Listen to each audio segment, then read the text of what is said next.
Thank you. Merci beaucoup. Thank you, Terry.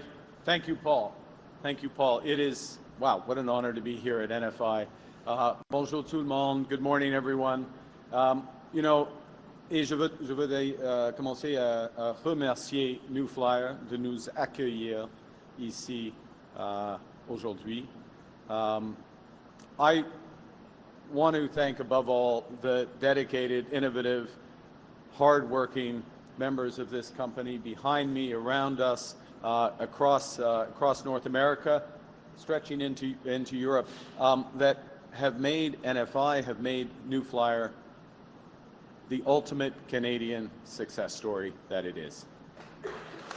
Incredible.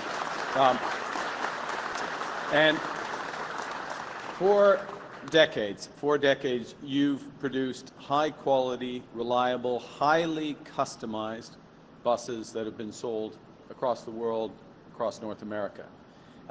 You've recognized early the need to address climate change and acted with new zero-emission, all-electric buses, one of the reasons why Terry has been here so many times. You believe in Canada. You believe in Canada.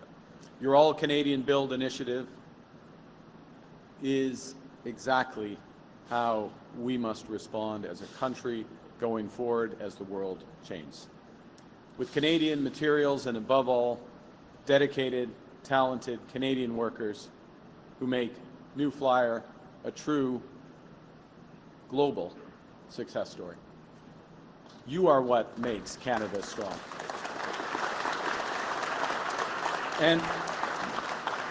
And you are what we need as we face the biggest crisis of our lifetimes. President Trump is in the process of trying to fundamentally restructure the U.S. economy, and that means that our economy here needs to change dramatically as well. And as I made clear to President Trump in our call last week, I will reject all attempts to weaken Canada, all attempts to wear us down, to break us down so that America can own us. That will never, ever happen.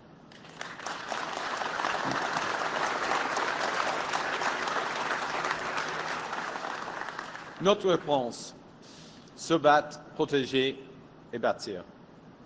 Se battre avec des contre-mesures qui auront l'impact maximal aux États-Unis et l'impact minimal ici au Canada. Protéger nos travailleurs et nos industries, parce que nous devons prendre soin de nous-mêmes. Nous devons veiller les uns sur les autres. Et bâtir une économie canadienne renouvelée, bâtir un Canada fort. Now,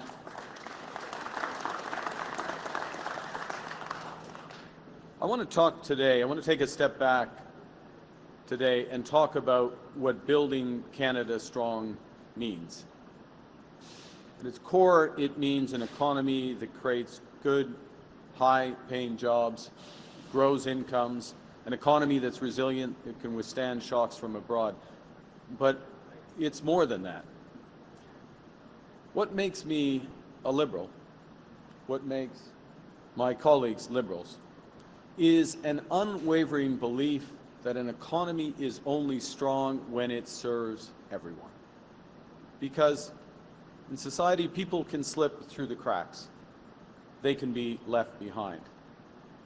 And that was the reality for far too many Canadians, even before President Trump's tariffs. And now, because of them, many more Canadians are at risk. So we need to act urgently, purposefully, and forcefully. Canadians need a fighter, yes, to stand up to the president, but also a fighter to protect your jobs and your businesses, and crucially, to build an economy that everyone can afford. So I want to talk a bit today about how a new Liberal government will make your life more affordable. And that starts with fixing what's not working. Now, I'm not a career politician. I'm a pragmatist. So when I see something that doesn't make sense, something that doesn't work, I change it. On my first day as Prime Minister, I ended the consumer carbon tax. Today, that change takes effect. And that, as you may have noticed, those of you driving into work, many, I'm sure, taking the bus, but some of them driving into work, that you may notice that you'll soon be paying up to 18 cents less per liter than you did yesterday to fill up your tank. Savings almost reaching $200 per year on gas for your car on average. It also means you'll pay, on average, about $300 less a year on your home heating bill. Removing the consumer carbon tax will save Manitoba families around $800 per year in upfront costs. And that's immediate relief, but it's only the start. We will also, as a government, double down on what's working already. $10 a day childcare is working. 900,000 children across Canada are already being supported by this program. It's saving families here in Manitoba up to $2,800 per child per year. And on average across the country, up to around $10,000 per child per year. And this childcare program is good for the economy. For every dollar we spend on childcare, about $2.80 in economic value is created in return. In simple language, we are all better off if more parents can work if they wish to. That's the right thing to do. It's the economic thing to do.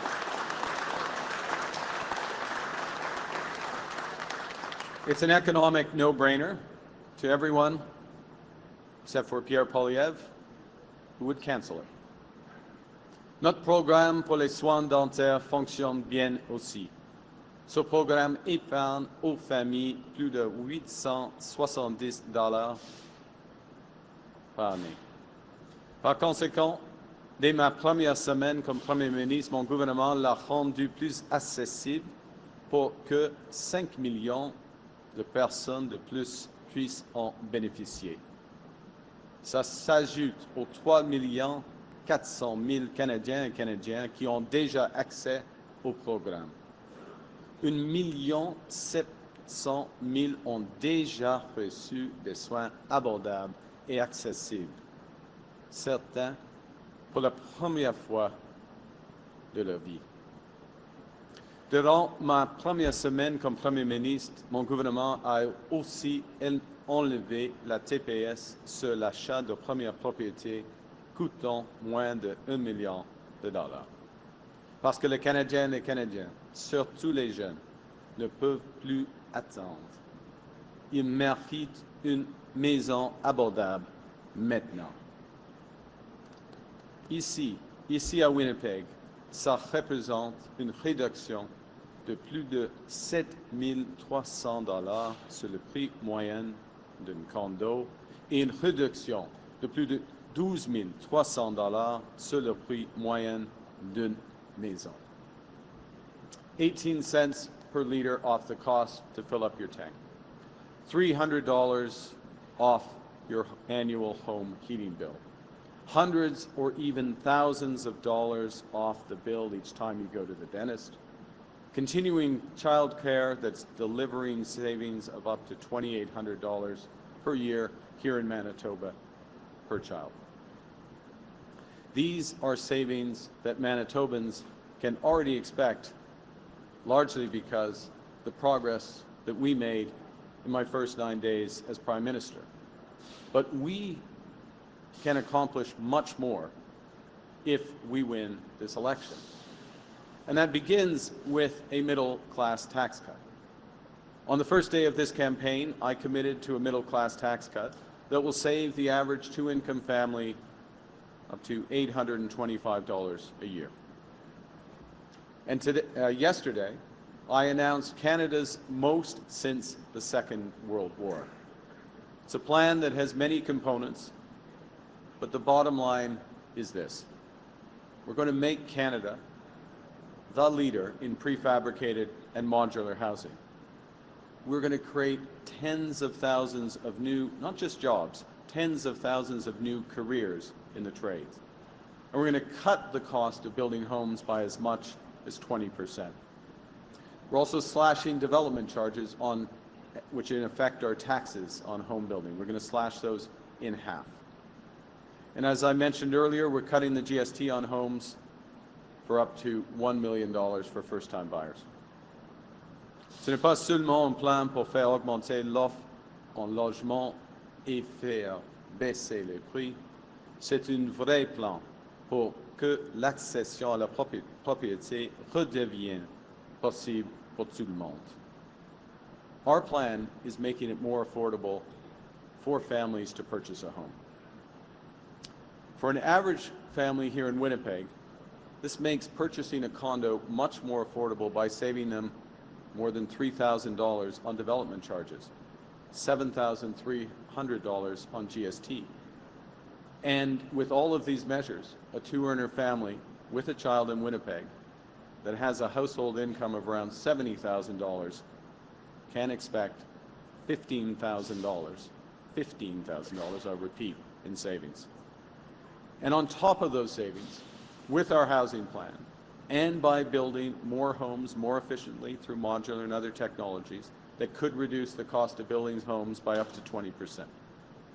This could save another $45,000 for families that purchase these homes here in Winnipeg.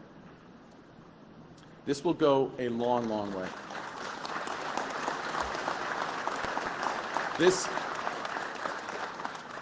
Terry said I had a plan. We have a plan, and it's detailed. And we need one because this will go a long way to help Canadians weather the storm intensified by President Trump's tariffs. And this is all before we take the measures that will create higher paying jobs, such as creating one Canadian economy out of 13 that we have today, and measures to diversify our trading partners around the world. Now, Pierre Poilievre doesn't get any of this. He thinks that slash and burn is the answer to every problem. $10 a day childcare, he'll eliminate it. Il est contre les mesures qui permettent de bâtir plus de logements et faire baisser les prix comme le fonds pour accélérer la construction de logements. Il va s'en débarrasser. Il refuse de travailler avec les leaders municipaux dont on a besoin pour bâtir plus de logements. Il a dit qu'ils sont incompétents. He's against serious solutions because on every occasion he puts ideology over ideas. He's the type of lifelong politician that worships at the altar of the free market despite never having had to make a payroll. With him, it's everyone for himself. To create prosperity that includes everybody, to create affordability for everyone, we need to all work together.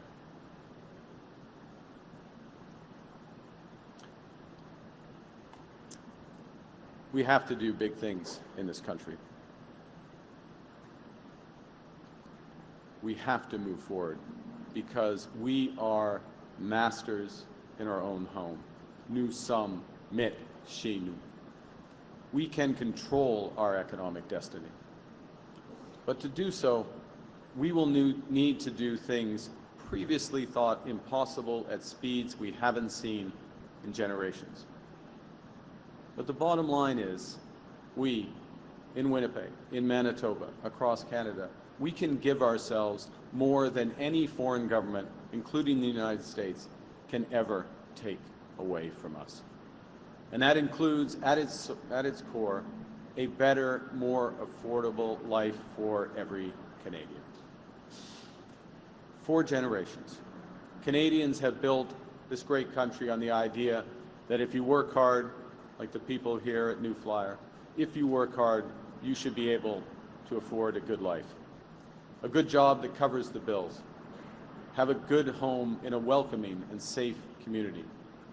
And it's the duty of my government and governments at all levels to make that promise a reality.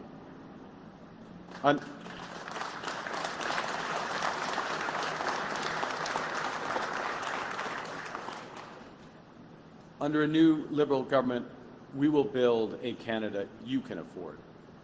We will build an independent future for our country stronger than ever. We will build Canada strong. Thank you very much, and look forward to your questions.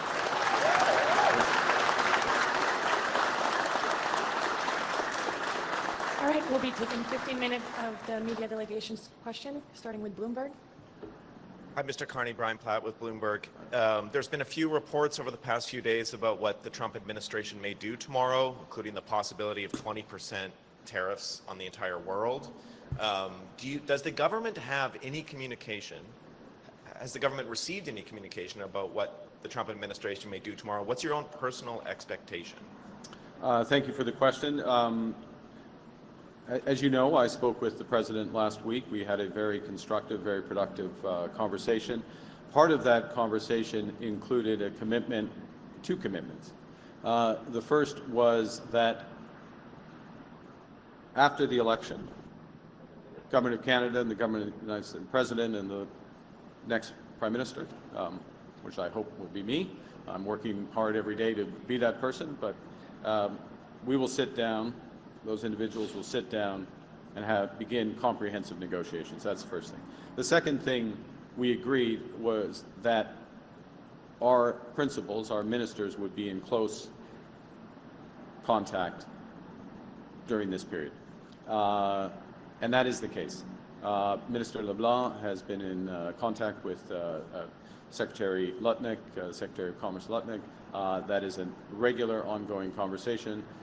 Ministre Joly avec son homologue dans le cas de M. Rubio.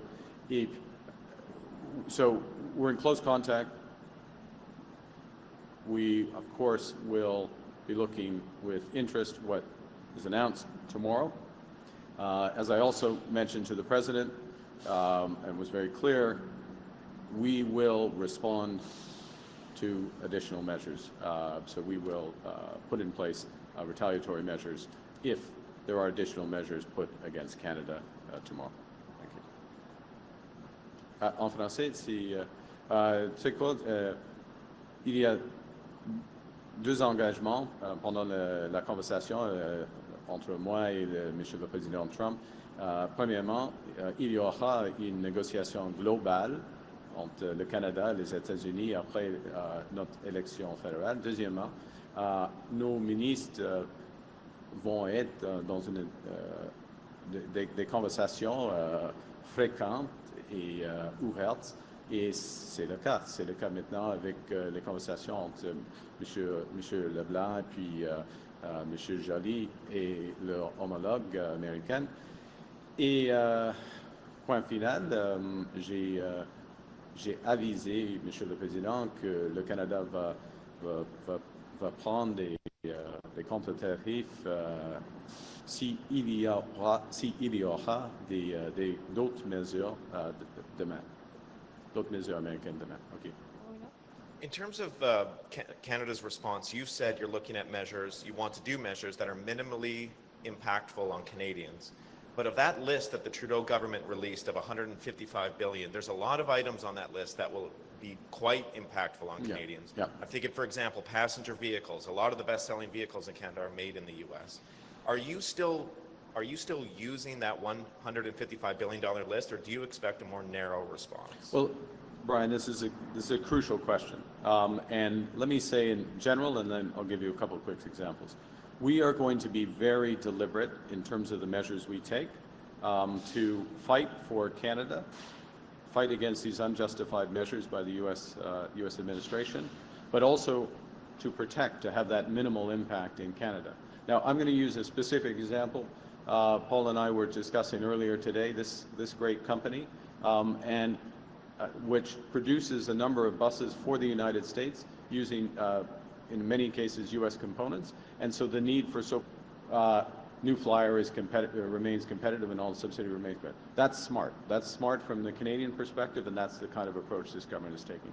The second thing to say, though, is with respect to the auto sector.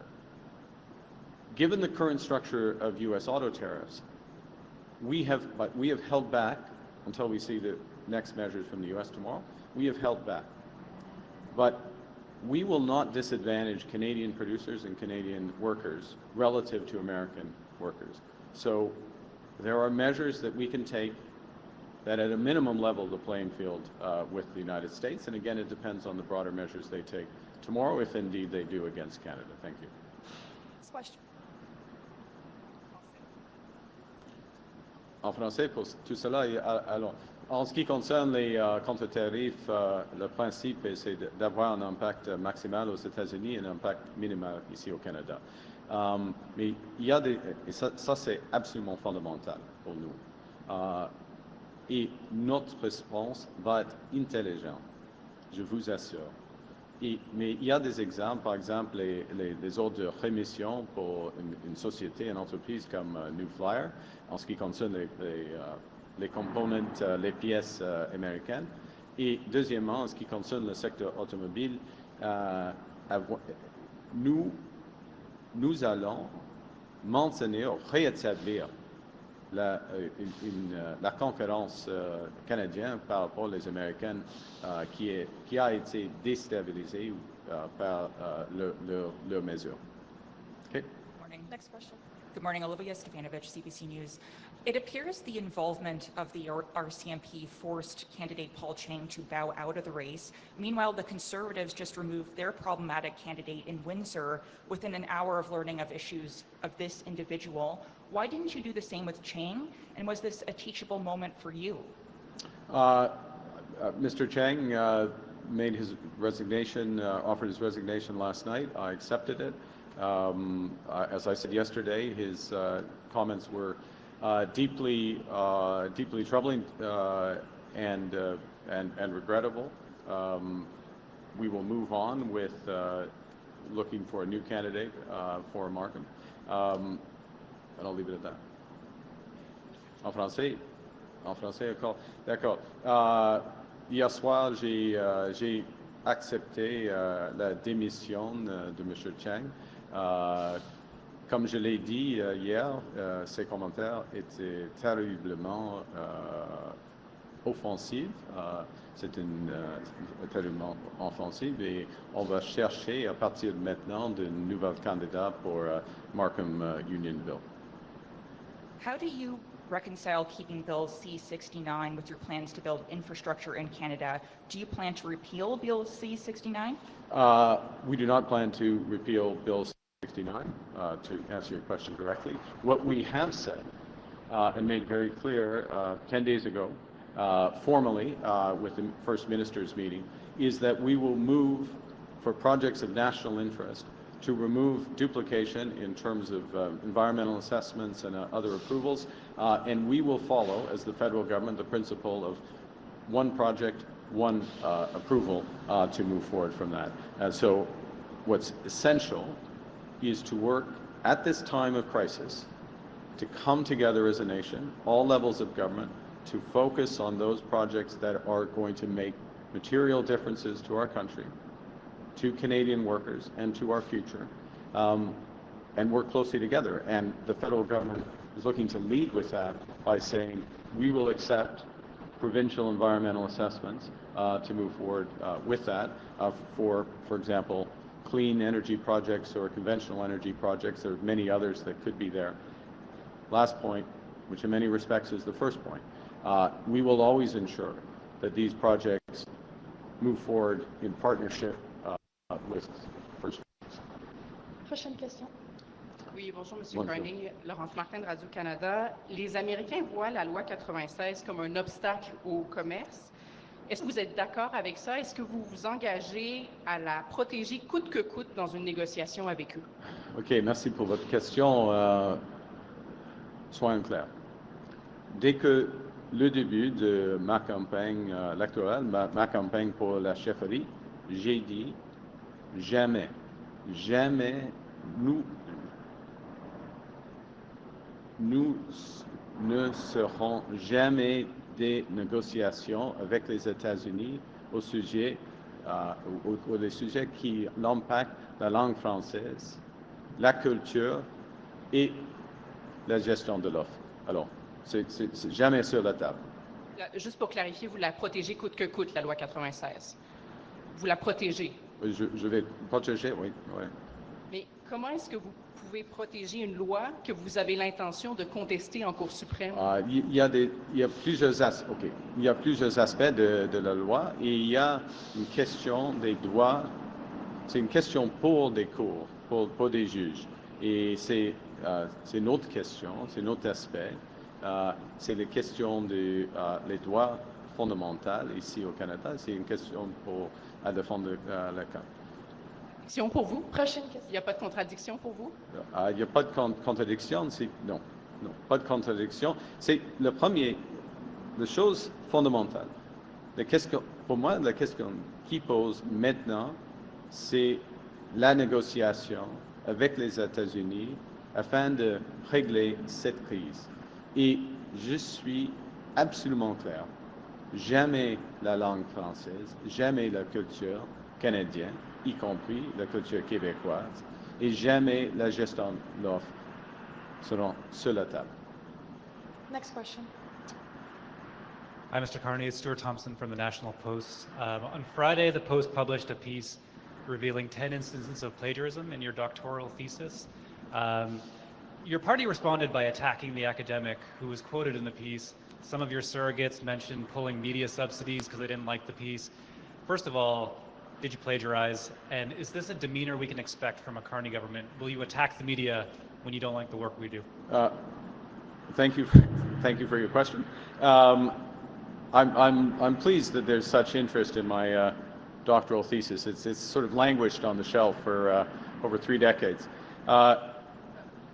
I think what you'll find in the middle of that piece is a very clear refutation of these quote allegations by senior-most academic at Oxford, Dr. Meyer, who was categorical in her rejection of many of the conclusions that you just made. So, if your question is, does a professor at Oxford, well, I think the statement of Dr. Meyer stands is pretty obvious where it is, and as I say, I'm pleased that there is intense interest in a game theory thesis of 30-something years ago.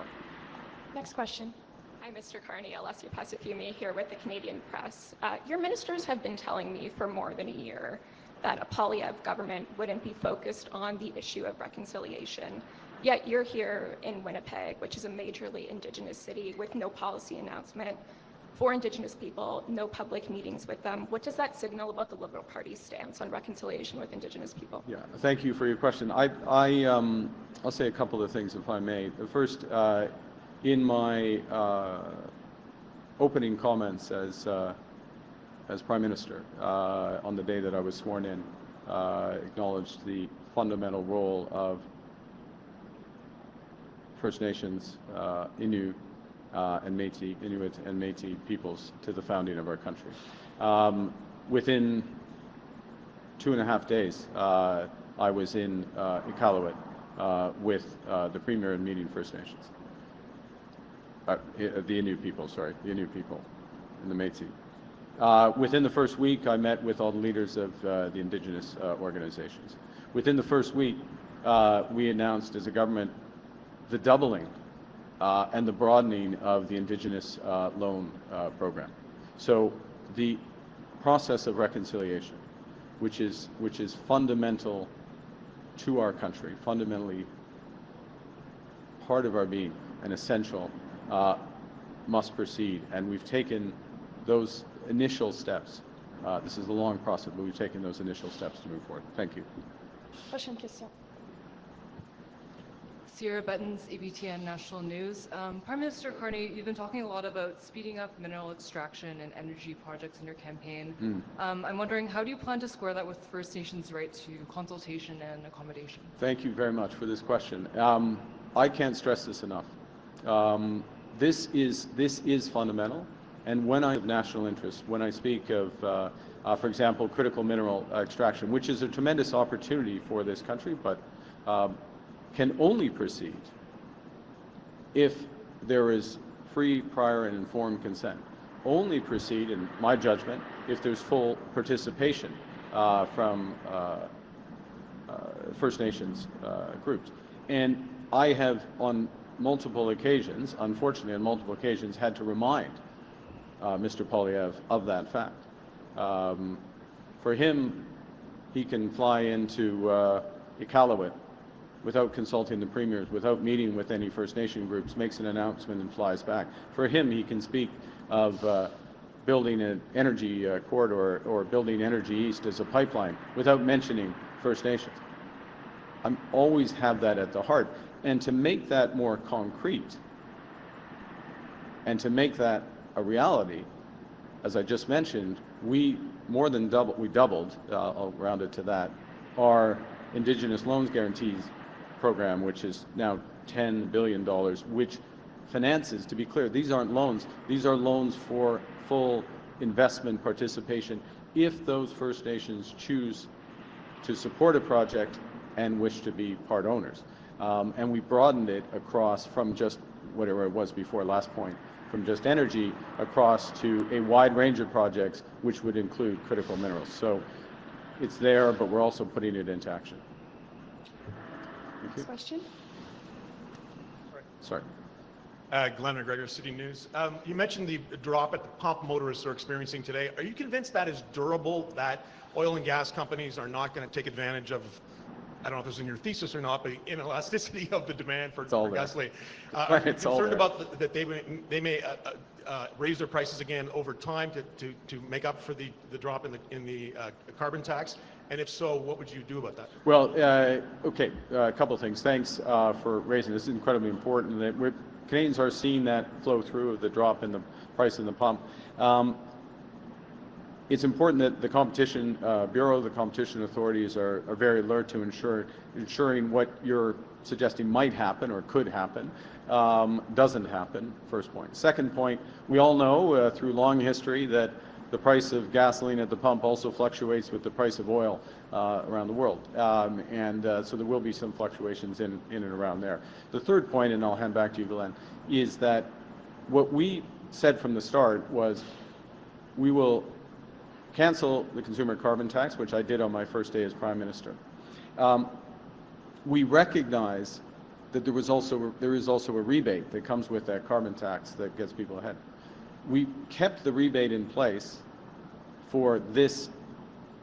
The rebate checks will show up later this month for people, as usual, even though the carbon tax is not being collected. We kept it in place to help with the transition so that if we are returned to government, our tax cut will be in place, which then more than makes up for the rebate. I'll hand back.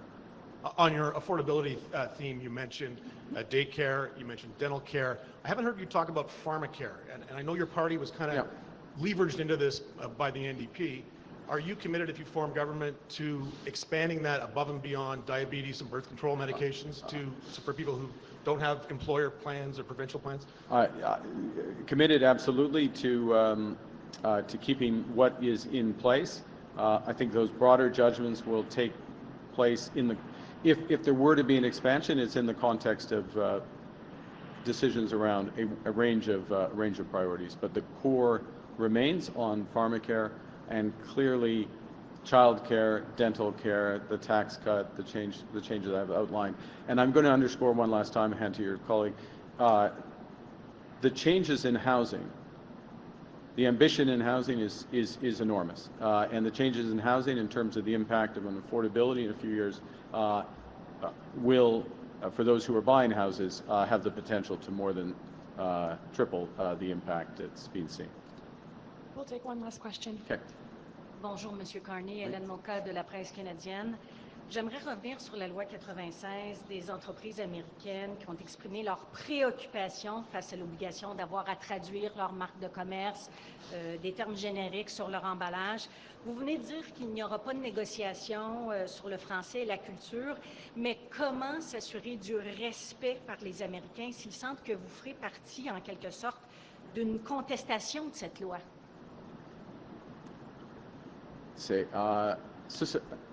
J'ai beaucoup d'expérience dans les négociations. OK? J'ai beaucoup.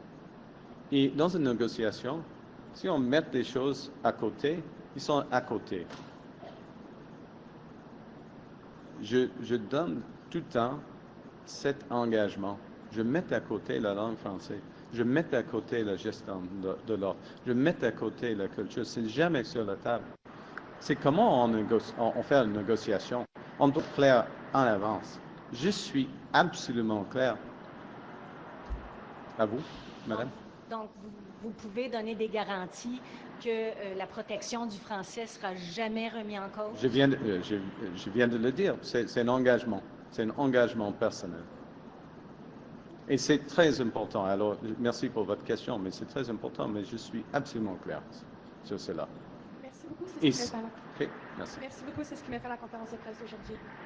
OK, merci beaucoup.